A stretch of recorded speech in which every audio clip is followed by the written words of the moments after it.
Bonjour à tous et bienvenue pour le quart d'heure US, la seconde émission quotidienne de CMC Markets qui débute à 15h45. Je suis Nicolas Chéron, stratégiste pour vous servir et nous sommes aujourd'hui le jeudi 12 janvier 2017. Le titre du jour est contraction de la volatilité indicielle. En effet, aujourd'hui, nous allons nous focaliser sur la zone de range en place sur l'indice Dow Jones Industrial Average.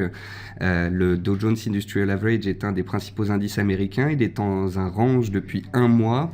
Nous avons des indicateurs de volatilité qui sont au plus bas et qui augurent théoriquement d'un décalage de la volatilité à venir, c'est-à-dire d'une cassure de ce range. Est-ce que ce sera à la hausse ou à la baisse? Difficile de le savoir. En plus de cela, nous pouvons assister à des fausses cassures. Donc, je vous avertis, la saison des résultats va commencer demain, vendredi, aux États-Unis avec les valeurs bancaires. Nous avons, soit vendredi, soit la semaine prochaine, de grandes chances de sortir des ranges que nous travaillons en Europe depuis 1 à 2 semaines et aux États-Unis depuis un mois.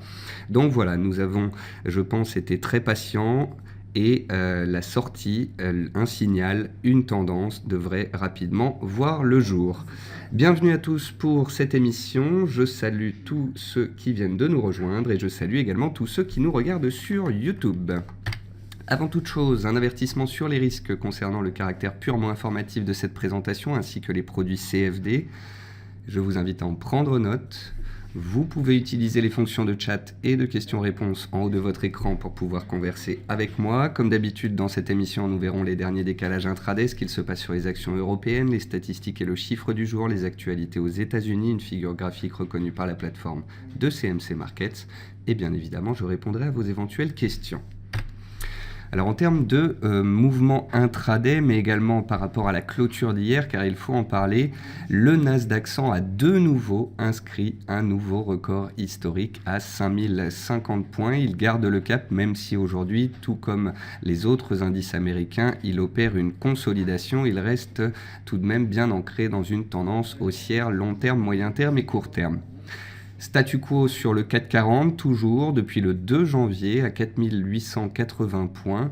Nous avons fait des écarts de 20-30 points au-dessus, en dessous de ce seuil, mais pour l'instant, aucun des deux camps n'arrive à prendre la main. Tentative du FTSE ce jour d'inscrire une 13e séance de hausse d'affilée. Donc le FTSE a battu son record de 10 hausses consécutives en inscrivant 13. Va-t-il réussir à effectuer cette 13e séance ou au contraire va-t-on enfin assister à une consolidation? Nous le verrons à la clôture. Je vous parlais d'indicateurs de mesure de volatilité au début de cette émission. Et en effet, l'écartement des bandes de Bollinger mesurant la volatilité sur le Dow Jones Industrial Average est le plus faible depuis le 1er novembre dernier. Suite à ce resserrement des bandes de Bollinger début novembre dernier, nous avions connu un décalage puissant des cours. Il se pourrait donc que cette situation se répète. Nous allons voir également d'autres indicateurs de volatilité dans la partie graphique dans une seconde partie d'émission. Le pétrole WTI a réintégré le range 51,4-54 $ suite aux réductions des pays producteurs de pétrole. Donc hier, c'était une situation un peu piégeuse. Je suis revenu là-dessus dans la matinale ce matin. Nous avions un pétrole WTI avant-hier qui a cassé son support à 51,40. Et hier, avec les stocks, la question était de savoir si on allait réussir ou non à réintégrer ce range. Or, il se trouve que les stocks de brut, mais également de produits distillés, sont ressortis supérieurs aux attentes et que 1 minute après la statistique, les cours du pétrole perdaient 1%. Malgré tout, les acheteurs se sont présentés profitant de ce repli et ont engendré une hausse de plus de 2,5% sur les cours du WTI hier. Et la raison en est simple, c'est que depuis 48 heures, le nombre de pays producteurs qui publient des baisses effectives de production ne fait que croître. Et nous avons de nouveau des spéculations concernant l'Arabie Saoudite, le plus grand producteur de pétrole au monde, concernant une possible nouvelle réduction de production au mois de mai. Et c'est ce qui soutient les cours du pétrole qui restent ancrés dans une belle tendance haussière de moyen terme et ce jusque nouvel ordre. L'or est au contact d'une résistance clé à 1205 $. Nous avons atteint cette zone de prix, ce sont les plus bas de mai 2016, c'est une résistance. Nous avons reflué de quelques dollars dessous, mais pour l'instant la situation n'est pas très claire. Je vous rappelle que l'or est dans une tendance haussière depuis un petit mois et que l'or profite de la baisse du dollar. Le dollar n'ayant pas encore réussi à se stabiliser ni à se reprendre, eh bien l'or reste ancré dans cette tendance. Seule une rupture de la tendance haussière de court terme et donc une reprise du dollar changerait la donne. Pour l'instant, ce n'est pas encore le cas. Et puis enfin, nous parlerons d'un titre, First Solar, qui était la plus forte hausse sur le S&P 500 hier. C'est une société spécialisée dans les panneaux solaires. Son titre est au contact d'une résistance long terme qui, si elle était dépassée, ouvrirait la voie à un beau potentiel haussier. Nous verrons cela dans la partie graphique. Dans les meilleures et les moins bonnes performances de l'Eurostoxx, on notera toujours des valeurs allemandes, comme hier, en hausse du palmarès. On notera également LVMH dans le luxe. Le luxe, aujourd'hui, profite des bons résultats de Richemont, en Suisse notamment, qui gagne plus de 8%. Et puis on notera aussi un bon point, BNP Paribas, une bancaire, dans le top 5 des plus fortes hausses. Dans les baisses, on retrouve Sanofi, bien évidemment, suite aux commentaires négatifs de Donald Trump sur le secteur pharmaceutique hier. Et puis on retrouve aussi des valeurs qui sont dans des tendances baissières de court terme, délaissées ces derniers temps, comme Essilor International ou Nokia Corporation. Dans les statistiques, on a eu les inscriptions hebdomadaires au chômage aux USA qui sont ressorties à 247 000 demandes contre des attentes à 255 000, excusez-moi, donc un chiffre un petit peu meilleur que les attentes. Les prix à l'import aux États-Unis sont ressortis inférieurs aux attentes à 0,4%, alors que le consensus attendait 0,8%. Et enfin, la production industrielle en zone euro est ressortie bien meilleure qu'attendue à 1,5% contre des attentes à 0,5%. Le chiffre du jour, c'est 97, c'est le nombre de semaines avec un nombre d'inscrits hebdomadaires au chômage américain sous le seuil des 300 000. Côté entreprise US, Delta Airlines a vu son bénéfice chuter de 36,5% au quatrième trimestre, soit 84 cents par action, mieux que les 82 cents attendus par le consensus. Et puis KB Home a publié un bénéfice de 37,5 millions au-dessus des attentes des opérateurs. Dans les meilleures et les moins bonnes performances du S&P 500, pas de surprise, les 5 plus fortes baisses d'hier, c'était des pharmaceutiques. Dans les hausses, on retrouve First Solar, spécialisé dans les panneaux solaires, qui est sur un niveau clé de résistance long terme à 35 $. Ensuite, on retrouve CF Industries Holding, société spécialisée dans le nitrogène. Et puis, on retrouve la troisième société, Transocean. C'est une société parapétrolière qui profitait du regain d'intérêt des opérateurs pour le pétrole WTI hier. Et puis pour finir, une figure graphique reconnue par la plateforme de CMC Markets, il s'agit ici d'un triangle noté 3 sur 5 sur Bank of America. La sortie de cette figure devrait donner le tempo pour la suite. Demain, nous avons la publication de 3 bancaires américaines. Nous verrons si Bank of America arrive à sortir par le haut de ce triangle et à accélérer au-dessus de ses plus hauts de décembre, auquel cas le rallye haussier pourrait perdurer. Bien évidemment, une sortie par le bas de ce triangle changerait la donne à court terme et nous ferait devenir prudents sur le secteur bancaire. On va passer à cette deuxième partie d'émission sur les graphiques. Et donc vous voyez ici le Dow Jones. Donc ce que je voulais vous montrer sur le Dow Jones, c'était l'écartement des bandes de Bollinger. Les bandes de Bollinger ont tendance à s'écarter quand la volatilité est forte et à se refermer quand la volatilité est faible. Vous voyez que quand on revient dans le passé, pour retrouver des bandes de Bollinger aussi faiblement écartées qu'actuellement, il faut revenir ici, soit en novembre, soit en septembre. Et à chaque fois, on avait connu des décalages assez forts par la suite. En l'occurrence, nous avions eu 2 décalages baissiers avant que la hausse ne reprenne le pas. Nous ne sommes donc pas à l'abri d'un décalage baissier, ni d'un décalage haussier. Il est très difficile de savoir dans quel sens nous allons sortir. C'est pour ça que l'analyse technique préconise d'attendre une sortie en cours de clôture validée. Le point positif, c'est que la hausse s'est stabilisée et a permis aux indicateurs comme le RSI de se dégonfler et de sortir de la zone de surachat. Vous noterez aussi ici l'ATR. Donc l'ATR, l'Average True Range, c'est un autre indicateur de volatilité et il est au plus bas, lui aussi, depuis septembre 2016. Donc l'ATR, tout comme les bandes de Bollinger, nous indique ici que la volatilité est vraiment très faible et cela augure très certainement d'un décalage de prix à venir pour lequel je vais patienter. Donc voilà pour le Dow Jones. Le Dow Jones est aussi à moyen terme, il est neutre dans un range et on en attend la sortie. C'est la même chose sur le S&P 500, il n'a pas réussi à dépasser ses plus hauts du mois de décembre, il est neutre à court terme et on attend ici aussi un décalage. Sur le S&P, on peut tracer un petit range en excluant la bougie du vendredi 30 décembre qui était un excès baissier. Et on a donc un range qui se dessine entre 2248 points et 2278 points, donc un petit range d'un peu plus d'1%. Concernant les indices européens, étant donné que les indices américains plient un petit peu, sans rompre pour autant, eh bien, on revient vers les supports. Le DAX hier avait été chercher de nouveaux plus hauts annuels, mais il a également touché une résistance clé à 11 690 points. Étant donné que les indices US sont sous pression ce jour, de nouveau, il revient vers son support et en fait, il reste complètement neutre, tout comme il l'est depuis le 3 janvier dernier.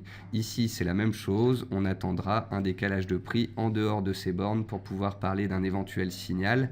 Attention, car les indices européens ont tendance à anticiper. Or, si les indices américains se faisaient des frayeurs et revenaient sur les bornes basses de leur range sans forcément les casser, les indices européens, eux, seraient susceptibles de se faire des frayeurs sous leur bas de range.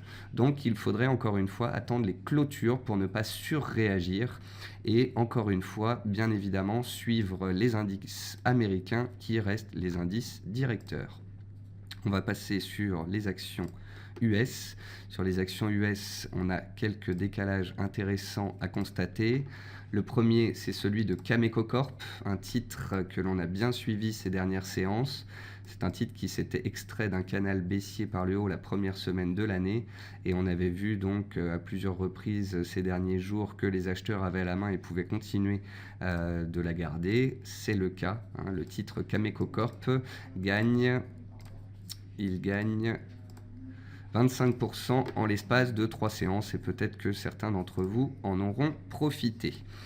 Alcoa Corp casse son range par le haut. Alors concernant Alcoa, vous noterez que la publication des résultats ne commence plus par cette dernière. Historiquement, en fait, Alcoa ouvrait toujours le bal de publication, mais suite au split, c'est-à-dire à la division de la société Alcoa en 2 entités distinctes, eh bien Alcoa, à partir de 2017, ne sera plus la société qui ouvre le bal des publications. Le bal des publications commencera demain vendredi avec les bancaires américaines. On notera aussi dans les hausses la bonne performance de Amazon qui tente de clôturer le gap qu'elle avait laissé ouvert au mois d'octobre suite à la publication de ses résultats. Amazon est dans une tendance haussière à moyen terme et à long terme. À court terme, elle a réussi à sortir d'un range vendredi dernier par le haut et elle confirme avec des plus hauts et des plus bas de plus en plus hauts sa tendance haussière de court terme.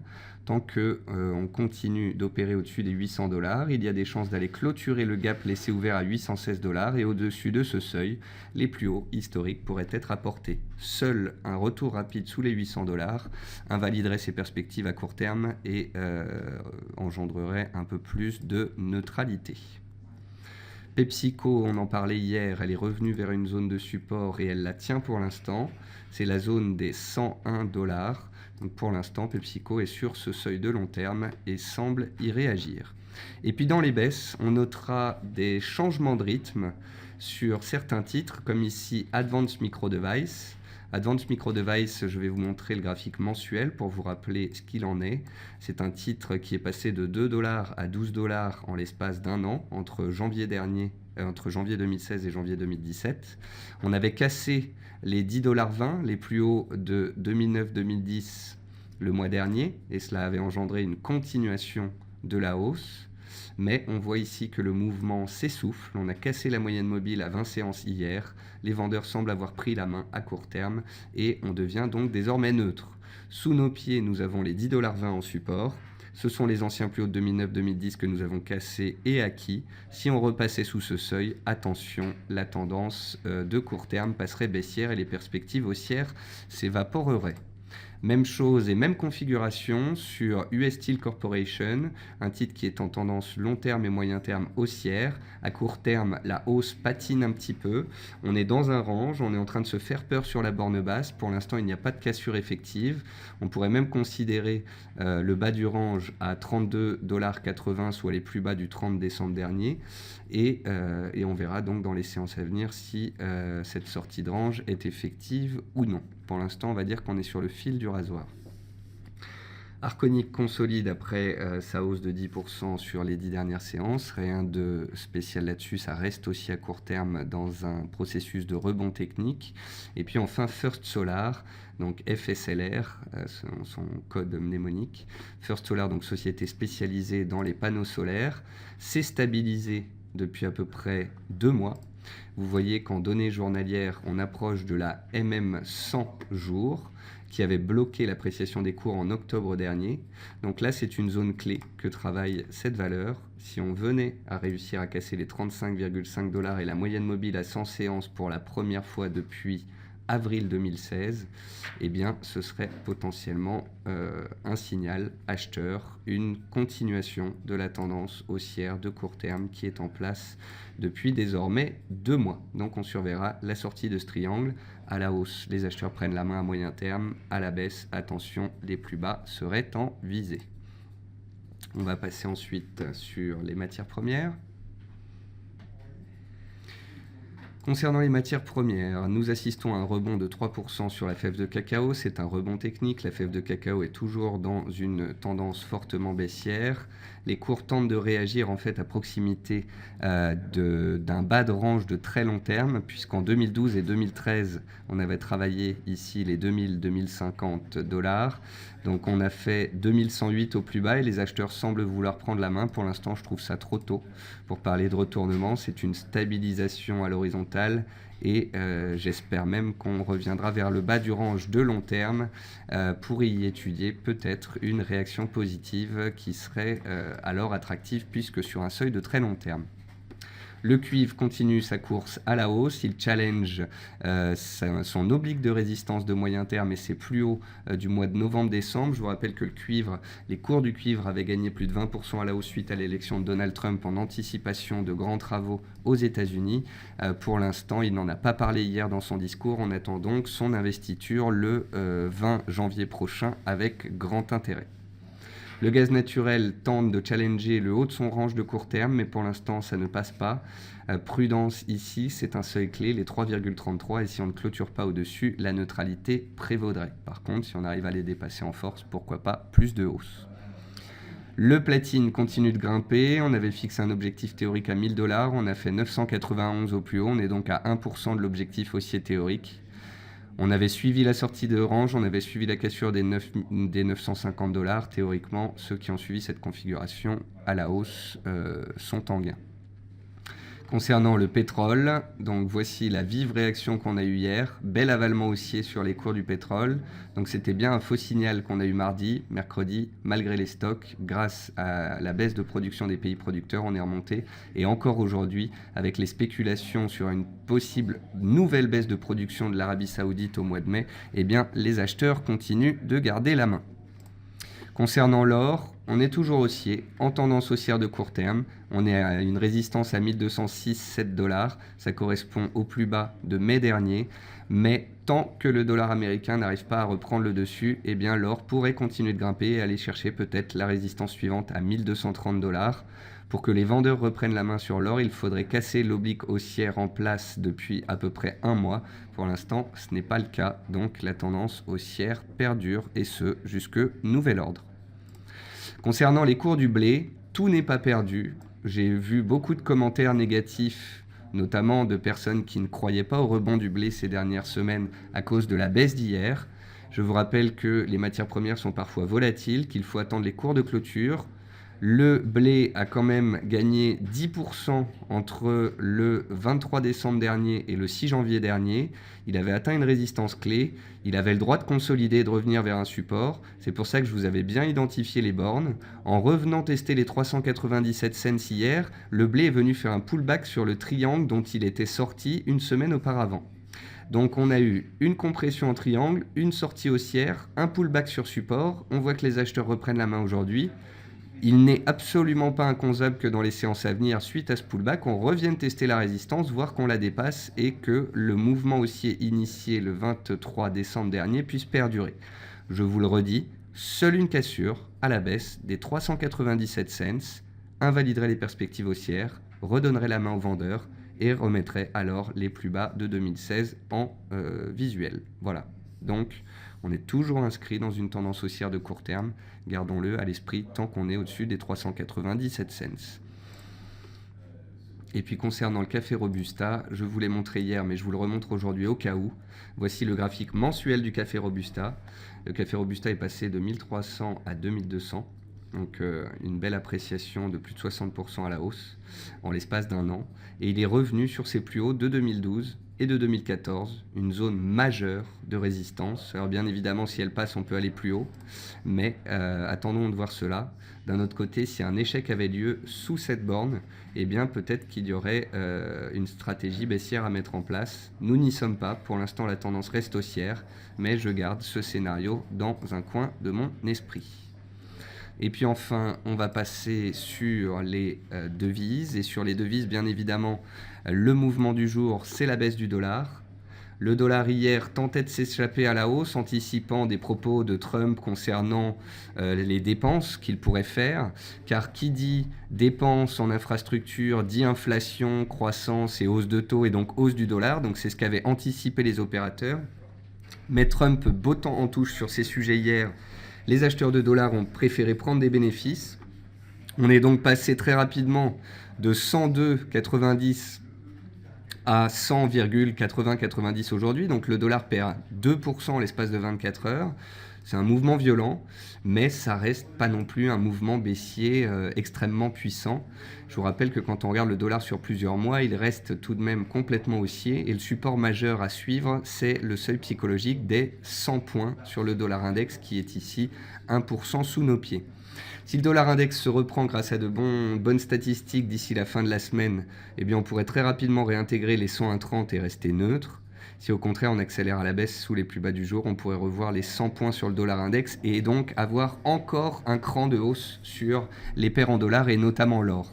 En gros, si on rebondit ici sur le dollar, l'euro pourrait échouer sous les 1,0660 et l'or pourrait échouer sous les 1206 et repartir à la baisse. Si par contre le dollar décide d'aller à un étage en dessous, l'euro pourrait casser 1,0660 et aller chercher les 1,08 et l'or pourrait casser les 1205, 6 et aller chercher les 1230. Donc, à suivre le dollar en relation avec l'euro et l'or, bien évidemment.